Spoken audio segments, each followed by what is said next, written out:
Hello, everyone. Bonjour tout le monde. Over the past few days, we've seen COVID-19 spread around the world at an even faster pace. Canada is no exception. From the very beginning of the outbreak, our government took necessary measures to protect your health and safety. We've based our response on science and evidence, on input from our world-class health professionals and authorities. We continue to base our response on keeping Canadians as protected and as supported as possible. We assured you that as the situation evolved, our response would evolve too. As the virus continues its spread, we've decided to take increasingly aggressive steps to keep you and your family safe. D'abord, nous fermerons nos frontières. We will close our borders to those who are not citizens or Canadian permanent residents. This measure has some exceptions for members of the crew, diplomats, those whose immediate families are Canadians, and for now, American citizens. First, we will be denying entry to Canada to people who are not Canadian citizens or permanent residents. This measure will carve out some designated exceptions, including for air crews, diplomats, immediate family members of Canadian citizens, and, at this time, U.S. citizens. Deuxièmement, les compagnies aériennes recevront le mandat formel d'interdire à tous les voyageurs présentant des symptômes de la COVID-19 ordering that they will have to go on the plane. And the air companies will do an evaluation, a base assessment for every passenger based on the recommendations of the Canadian Public Health Agency. It means that any person showing any symptoms will not be able to come into Canada. I know that it is news that will bring worry to many Canadians who are abroad. I want to assure you that our government will continue to support you. To help Canadians without any symptoms to come into the country, our government will put a help program for Canadians abroad. Canadian travelers will be able to get funding to help them come back to Canada and cover the essential costs until they get back to the country.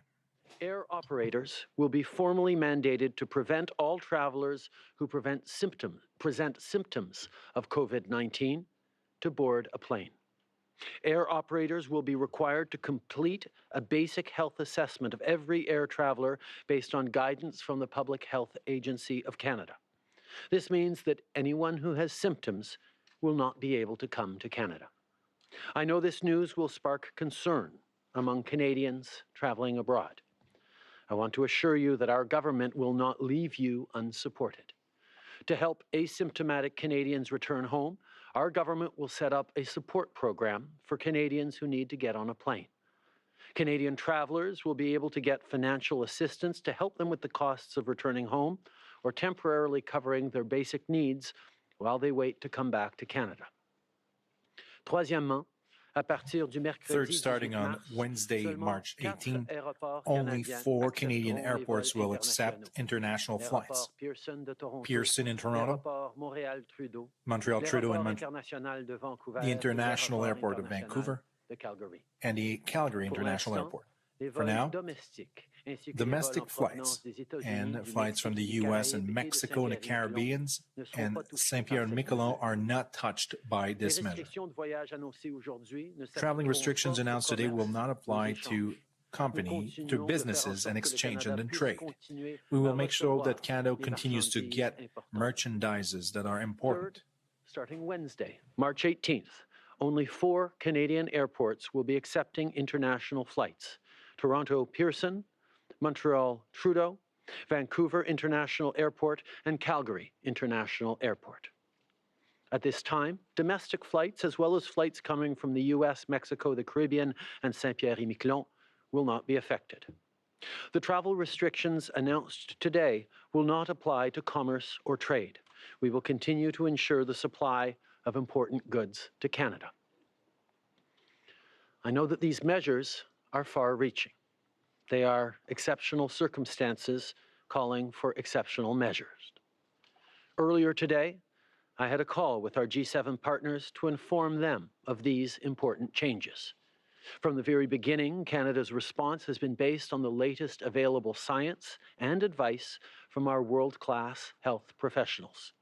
Today's announcement is no different. These measures will help save lives. Depuis le début, c'était important pour moi. Since the beginning, it's important for me that Canadians have access to the recommendation of experts and professionals in the health sector. It's their knowledge and their expertise that guides the steps taken by the government, but also by individuals. Dr. Tam, professionals of public health, and our ministers do an extraordinary work to protect the health of Canadians and keep them aware of the latest developments regularly.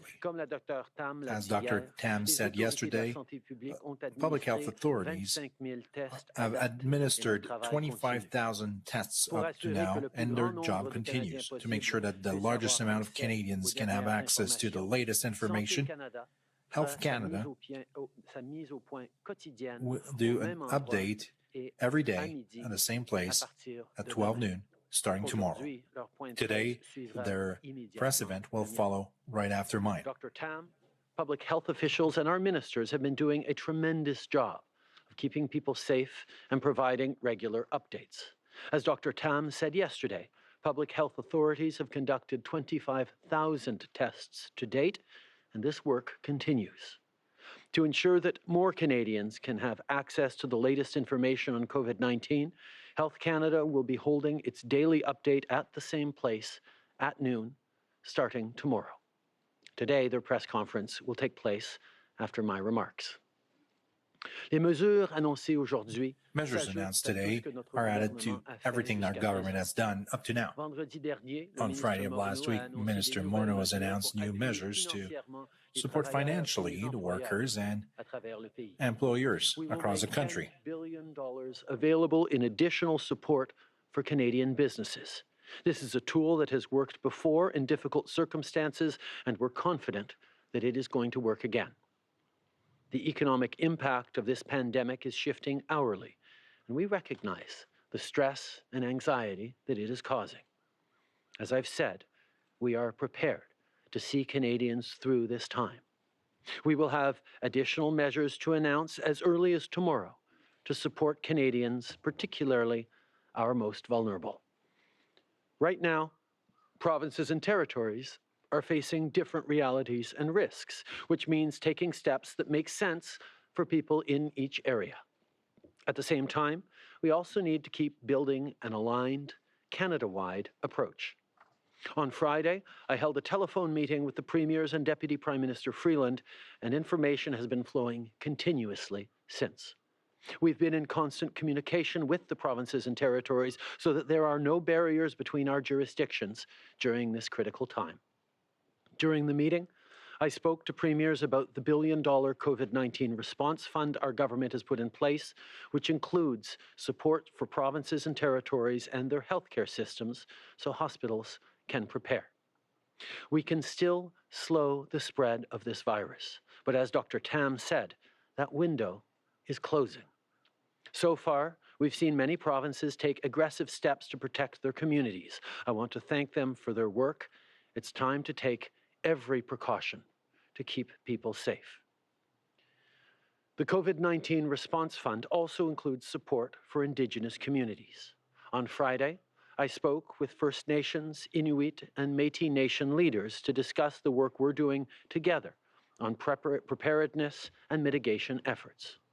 Minister Miller also provided an update on our regular coordination with Indigenous partners, as well as the provinces and territories. Minister Van Daal has also been connecting with the territories and is working on exceptional measures to protect the North.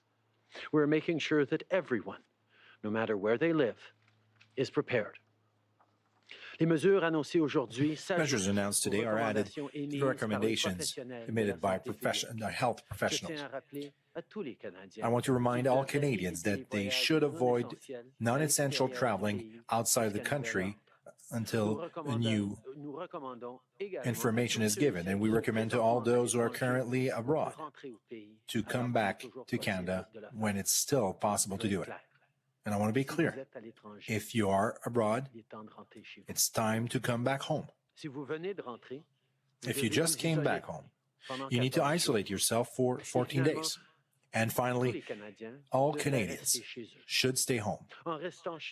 By staying home, you can not only protect your health and that of your loved ones, but also make it so that our health care professionals and our service help those who need it the most. Avoid non-essential travel outside of our country until further notice.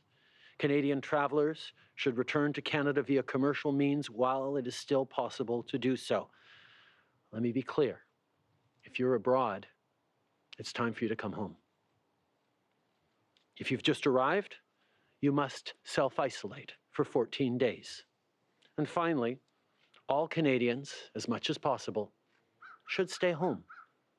By staying home, you can not only protect your health and that of those around you, but ensure that our healthcare professionals and our healthcare systems can focus on those who need their help. This is an adjustment for all of us. We know that staying home is an important step to protect the community and each other. We all have to do it. But I want to remind all Canadians that social distancing doesn't mean we have to stop talking to each other. Pick up the phone, write an email, FaceTime. The strength of our country is our capacity to come together and care for each other, especially in times of need. So call your friends, check in with your family, think of your community. Buy only what you need at the store. But if you're heading out to grab groceries, ask your neighbor if you can get them anything. And if you know someone who is working on the front lines, send them a thank you. See how they're holding up. In Canada, we're lucky to have outstanding healthcare professionals. I want to thank them once again for their tireless efforts to keep us all safe. At the same time, our government is doing everything it needs to do to keep you safe, to keep your family safe, and to keep our economy strong. No matter what our next steps look like, you can rest assured that we will take them together with premiers and mayors, with doctors and families and neighbors, because that is what Canadians do in difficult times. We pull together and we look after each other. Merci beaucoup tout le monde.